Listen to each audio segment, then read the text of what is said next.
The movie's got a very similar pacing and vibe to what the first movie had 2 years prior to this, in the sense that it's a rollable feel. The movie does not slow down even when there are non-action scenes, and it's able to keep the pacing going. And sadly, this is the kind of writing that is not seen so often these days. Director Stephen Sommers did a really decent job of having the returning characters come back with the same kind of stance and the way that they carry themselves, but they have an even greater, higher stake this time, not only to stop Imhotep, the Scorpion King, but to save their son.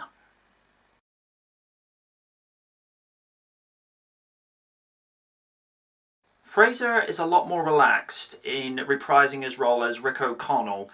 He's still adventurous and comedic, and he's still that muscle leader of the group, but he does have a lot of vulnerability in, the safety of his son. I was really impressed with Rachel's performance this time round as Evie, as she's not as naive as in the first movie and is not going so headstrong into dangerous situations.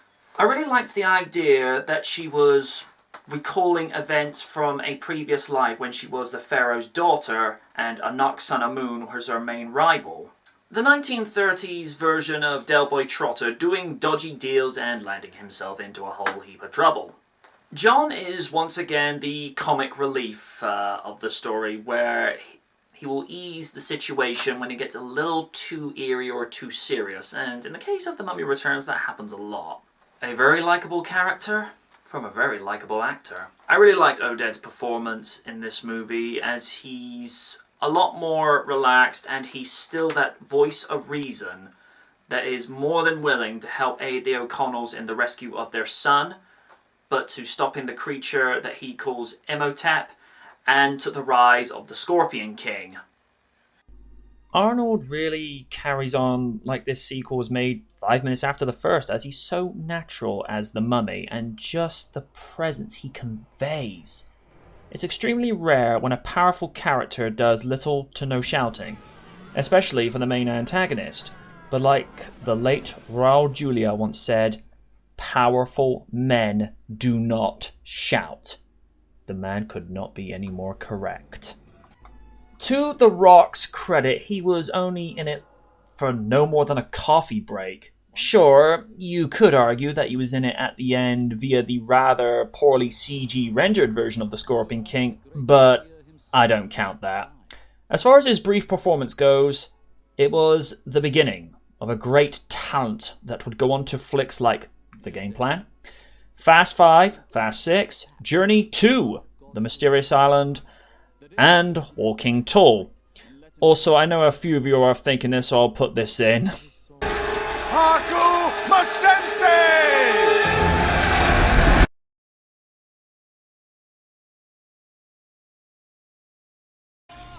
As I've mentioned before, the CG for the Scorpion King was poorly rendered. However, the CG for Imhotep's soldiers and himself were as good as the previous flick, and even by 2014 standards are still more than good enough to look authentically real and scary.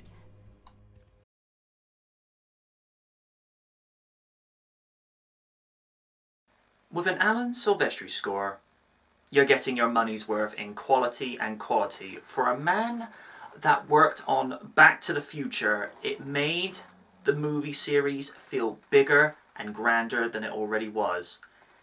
And he did the same thing here. The man is an accomplished artist. I don't need to say any more.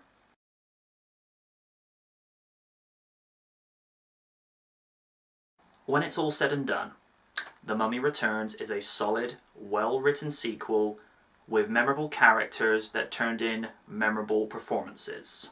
The pacing is decent and keeps the flow of the movie going to where you're never left bored. The only thing I can mark it down for is the poor CG that was used to render the Scorpion King, but consider that was such a minute part of the film, it does not bring the film's quality down whatsoever. The Mummy Returns is a solid, dang, that was good. Until next time.